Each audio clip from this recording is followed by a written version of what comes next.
আমরা এখন শিখব কি বাফার দ্রবণ এবং বাফার দ্রবণের ক্রিয়া কৌশল এবং সব কিছু। দেখো আমি যদি বাফার দ্রবণের ক্রিয়া কৌশল পড়ি, আগে বাফার দ্রবণ কাকে বলে সেটা বুঝে নেই। যে দ্রবণে সামান্য পরিমাণ অ্যাসিড বা ক্ষার যোগ করলে দ্রবণের পিএইচ এর মানের কোনো পরিবর্তন হয় না, তাই কি বলা হয়? বাফার দ্রবণ বলা হয়। বুঝতে পারছো কথা? ধরো হ্যাঁ হইতে পারে, তবে আমরা কি করব, যে দ্রবণে সামান্য পরিমাণ অ্যাসিড বা ক্ষার যোগ করলে দ্রবণের পিএইচ এর মানের পরিবর্তন হয় না, তাই কি বলা হয়? বাফার দ্রবণ বলা হয়। আমি অ্যাসিড ক্ষার দিলেও কি হয় যে সে একটা সাম্যাবস্থায় আবার চলে আসে। তো কীভাবে আসে সেটা আমরা বুঝবো আস্তে আস্তে। দেখো বাফার দ্রবণ আমরা যদি দুই প্রকার, হলো অম্লীয় বাফার আর হলো কি ক্ষারীয় বাফার। তাইলে আমরা যদি এখন বলি অম্লীয় বাফারের ক্রিয়া কৌশল এবং আমরা বুঝি যে অম্লীয় বাফারটা আসলে কি বা কাকে বলে। যদি আমরা বলি অম্লীয় বাফার কাকে বলে, দেখো যদি অম্লীয় বাফার হইতে হয় তাহলে একটা দুর্বল অম্ল থাকা লাগবে। কি থাকা লাগবে? দুর্বল অম্ল। তাইলে আমরা বুঝবো একটা দুর্বল অম্ল এর সাথে যদি একটা তীব্র ক্ষার যুক্ত হয়, তাহলে প্রথম কথা হলো একটা দুর্বল অম্লের সাথে তীব্র ক্ষার যুক্ত হবে।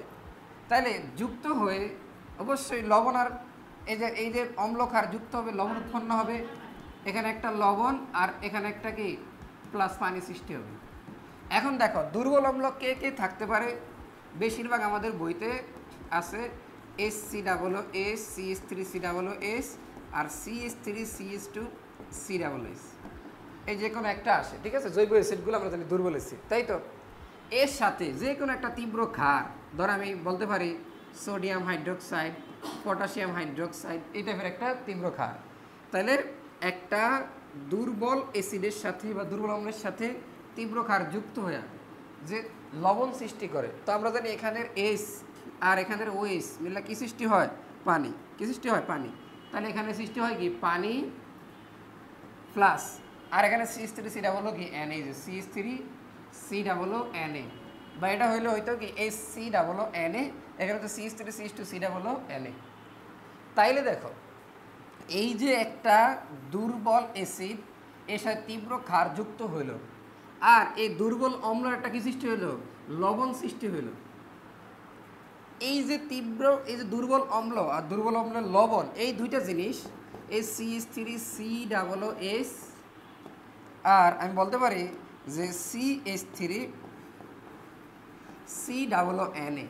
তাহলে দেখো এই যে দুর্বল অম্ল আর দুর্বল অম্লের কি লবণ, এই দুইজন মিল্লা যে বাফার ক্রিয়া সৃষ্টি করে এটার নামই হইল অম্লীয় বাফার।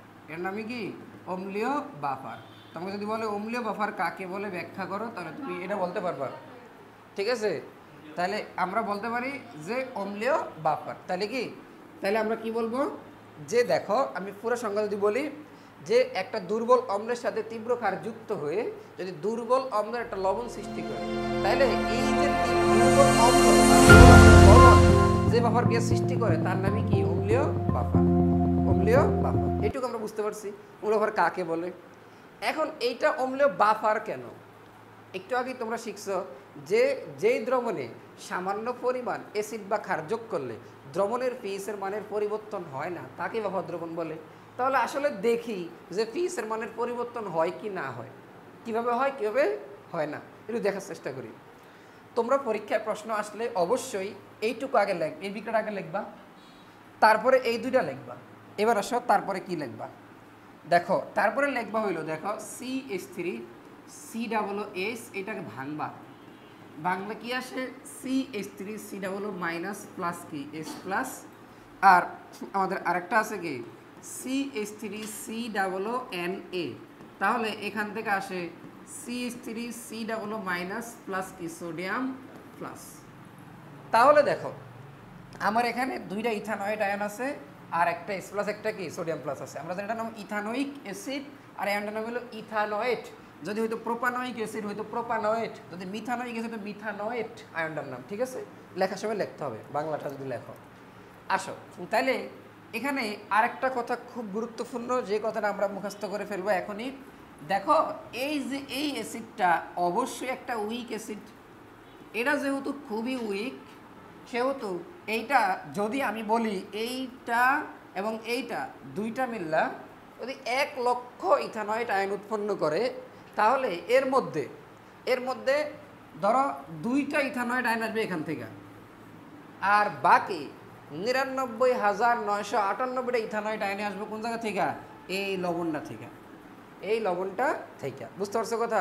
এটা অত্যন্ত উইক এবং এইটা জলীয় দ্রবণে একেবারে সামান্য রূপে বিয়োজিত হয়। বুঝতে পারছো কথা? এইবার আসো, এখন তাহলে আমার পাত্রে কে কে আছে? এখন CH3 বলো মাইনাস আছে, H প্লাস আছে, কি Na প্লাস এই পাত্রে ধরো আছে, ঠিক আছে? এখন দেখো এটা আমার কি বাফার দ্রবণ। এবার সুন্দর করে লিখবা যে অম্লীয় বাফার দ্রবণ কাকে বলে। একটু যেটা বললাম যে দুর্বল অম্ল আর দুর্বল লবণ যে বাফারকে সৃষ্টি করে তার নামে কি অম্লীয় বাফার। এইটুকু লেখার পরে এইবার লিখবা সামান্য পরিমাণ, আমি একেবারে খাতায় লেখার আগে দেখাচ্ছি, সামান্য পরিমাণ H প্লাস বা আমি বলতে পারি অ্যাসিড, সামান্য পরিমাণ অ্যাসিড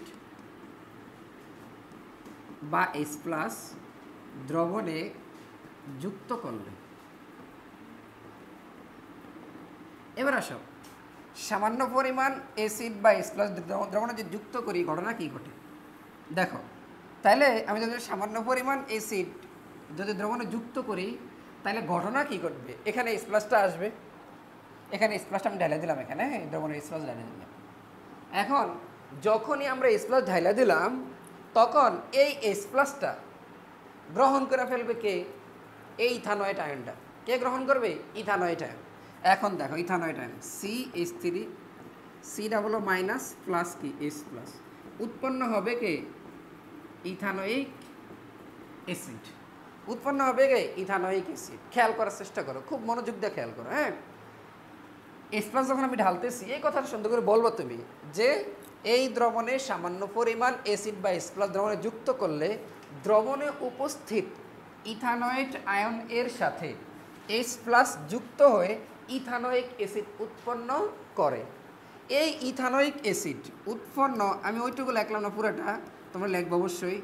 উৎপন্ন ইথানোয়িক অ্যাসিড CH3COOH বা ইথানোয়িক অ্যাসিড, উৎপন্ন ইথানোয়িক অ্যাসিড একটি দুর্বল অ্যাসিড হওয়ায় দ্রবণের সম্পূর্ণরূপে বিয়োজিত হইতে পারে না। তাহলে যেহেতু আমি একটু আগে তোমাকে বললাম যে এই ইথানোয়িক অ্যাসিড এই দ্রবণের যদি 1,00,000টা আয়ন থাকে এর মধ্যে মাত্র 2টা বিয়োজিত করতে পারে, আর সবগুলা করে কি এই সোডিয়াম ইথানয়েড। তাহলে ইথানোয়িক অ্যাসিড উৎপন্ন হইলেই লাভ কি আর না হইলেই লাভ কি? বুঝতে পারছো কথা? তাহলে এই লাইনটা পুরো কমপ্লিট করবা কীভাবে আমি একটু সুন্দর করে বলি। তাহলে তুমি বলবা, এই কথাটা একটু সুন্দর করে বলি, তোমরা সবাই শুনো। বলবা এই দ্রবণে সামান্য পরিমাণ অ্যাসিড বা H প্লাস যুক্ত করলে দ্রবণে উপস্থিত ইথানয়েড এর সাথে H প্লাস যুক্ত হয়ে ইথানোয়িক অ্যাসিড উৎপন্ন করে। আমরা জানি ইথানোয়িক অ্যাসিড একটি দুর্বল অ্যাসিড হওয়ায় দ্রবণে সামান্য বিয়োজিত হয়, তাই pH এর মানের তেমন পরিবর্তন হয় না। এটুকু লেখা যাবে। দেখো এবার আমরা যদি দেখি যে সামান্য পরিমাণ, যদি আমি বলি ক্ষার, এরপরে তোমরা লিখবা ক্ষার, ঠিক আছে? সামান্য পরিমাণ ক্ষার OH মাইনাস দ্রবণে যুক্ত করলে তাহলে ঘটনা কি ঘটে? সামান্য পরিমাণ ক্ষার যদি আমরা যুক্ত করি তাহলে ঘটনা কি ঘটবে দেখো। সামান্য পরিমাণ ক্ষার দ্রবণে যুক্ত করলে তুমি এবার লিখবা যে সামান্য পরিমাণ ক্ষার OH মাইনাস দ্রবণে যুক্ত করলে দ্রবণে উপস্থিত H প্লাসের সাথে OH মাইনাস কি হয়? যুক্ত হয়। যুক্ত হয়ে কি উৎপন্ন করে? পানি উৎপন্ন করে। আর পানি একটা কি মৃদু তড়িৎ বিশ্লেষ্য, তাই pH এর মানে তেমন পরিবর্তন ঘটায় না। তবে এখানে আরেকটু ব্যাখ্যা দিবা, অনেক বইটাই ব্যাখ্যাটা নাই, তবে এই ব্যাখ্যাটা দেওয়ার ট্রাই করবা। খেয়াল করে একটু মনোযোগ দাও। এখন দেখো তুমি যখন OH মাইনাসটা দিলা তখন ঘটনা ঘটায় কি জানো? এই OH মাইনাস আইসা এই H প্লাসের সাথে বিক্রিয়া করে, এই OH মাইনাস এখানে বিক্রিয়া করে উৎপন্ন করে কি? পানি। এখন দেখো OH মাইনাস যখন H প্লাসকে নিয়ে যায় তখন কিছুটা H প্লাসের পরিমাণ কি কমে যায় না? তাহলে তো pH এর মানে পরিবর্তন হওয়ার কথা ছিল। কিন্তু আমরা আবার লাস্ট সাথে লেয়ারের নীতিতে কি জানি? সাম্যাবস্থার ডান দিকে গিয়ে H প্লাসের পরিমাণ কি আবার কি করে? সাম্যাবস্থায় নিয়ে আসে। এভাবেই pH এর মানের পরিবর্তন হয় না। ক্লিয়ার? ঠিক আছে, বুঝছো কি না? তাহলে এই কথাগুলো বললেই আশা করি ফুল নাম্বার পাবা, 4-এ 4 পাবা। ঠিক আছে কিনা? তোমরা এটাকে যদি আরেকটু স্ট্যান্ডার্ড করতে চাও তাহলে চিত্র দিতে পারো। চিত্রটা আমরা একটু দেখাই, দেখো কীভাবে করা যায়। দেখো CH3 C মাইনাস, আচ্ছা আমি পুরোটা লিখি, CH3 CH কি হয়, CH3 C মাইনাস প্লাস কি S প্লাস, আরেকটা হলো কি CH3 C Na CH3 C minus plus sodium plus. বুঝছো কিনা? দেখো আমি যখন এখানে কি যুক্ত করব বলো তো, H প্লাস যুক্ত করব।